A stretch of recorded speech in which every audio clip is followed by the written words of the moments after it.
दो तीन जमातें पैदा हो गई। एक सिरे से कायल ही नहीं वसीले के, वो कहते हैं जी नमाज का वसीला दे लो, रोजे का वसीला दे लो, हज का वसीला दे लो, नबी पाक का ना देना।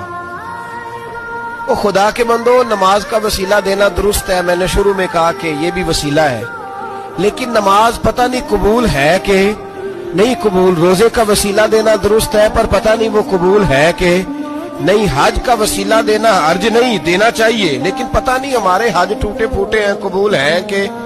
उस रसूल का वसीला क्यों ना दे जो हर हाल में अल्लाह की बारगाह में कबूल ही है, हर हाल में अल्लाह की बारगाह में। बल्कि आला हज़रत फरमाते हैं बाखुदा खुदा का यही है दर, नहीं और कोई मफर मकर, जो वहां से हो यहीं आके हो, जो यहाँ नहीं तो वहां नहीं। तो याद रखिएगा नबी पाक का वसीला सबसे मोतबर वसीला।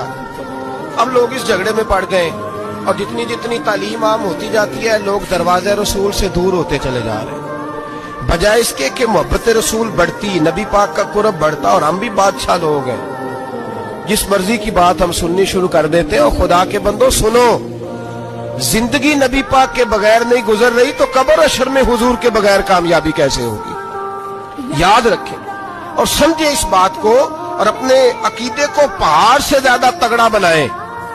इसमें कोई शक नहीं कि नेक अमाल भी वसीला है, पर भाई मुझे तो अपनी नमाज पर